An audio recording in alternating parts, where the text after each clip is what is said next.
ایک رلا دینے والی کہانی۔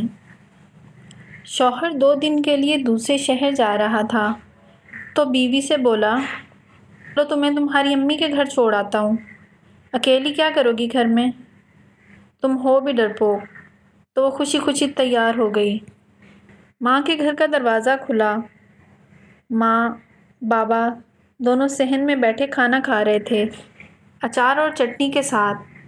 سلام دعا کے بعد اس نے حیرت سے پوچھا، ابا آپ تو اچار چٹنی کے ساتھ روٹی نہیں کھاتے تھے، آج کیوں؟ ابا نوالا لیتے ہوئے بولے، پتر کبھی کبھی کھا لینی چاہیے، اس کا بھی اپنا الگ ہی مزہ ہے۔ اس نے ابا کی آنکھوں میں بے بسی بھانپ لی تھی۔ اتنے میں بھابھی بھی صحن میں آئی۔ ملتے ہی پوچھنے لگی، رہنے آئی ہو؟ وہ خوشی سے بولتی ہے، جی بھابھی، اسد 1-2 دن کے لیے شہر سے باہر گئے ہیں تو مجھے یہاں چھوڑ دیا۔ بھابھی سن کر مصنوعی مسکراہٹ چہرے پر سجا کر کہنے لگی، بیٹھو تمہارے لیے چائے پانی لاتی ہوں۔ وہ بھی اماں ابا کے برتن سمیٹ کر کہتی ہے کہ بھابھی کی ہیلپ کر دیتی ہوں اور بھائی سے بھی مل لوں گی۔ وہ برتن کچن میں رکھتی ہے اور بھائی کے کمرے کی دستک دینے ہی لگتی ہے کہ اندر سے بھائی اور بھابھی کے باتوں کی آواز باہر سنائی دیتی، تمہاری بہنیں بیاہ تو دی ہیں لیکن اماں ابا کی چوکھٹ نہ چھوڑی، جب جس کا دل کرتا ہے منہ اٹھا کر بچوں سمیت چلی آتی ہیں۔ اتنے میں بھائی کی آواز آتی ہے، تیرا کیا کھاتی ہیں یہاں؟ یہاں نہیں آئیں گی تو کہاں جائیں گی؟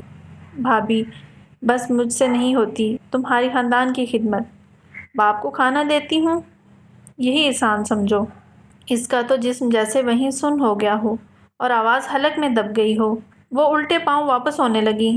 تھوڑی دیر بعد فون پہ فرضی بات کرتی ہوئی باہر نکلی، اچھا آپ لوگ آئے ہیں گاؤں سے؟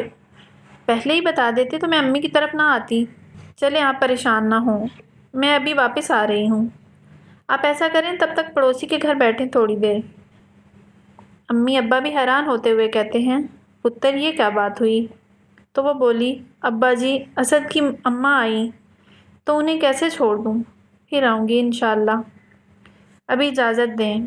اپنے آنسوؤں کو حلق میں اتارتے ہوئے ماں باپ سے ملتی ہے اور بابل کا گھر پھلانگ آتی ہے۔ واپسی پہ ایک ایک قدم ایک ایک من کا محسوس ہوتا ہے۔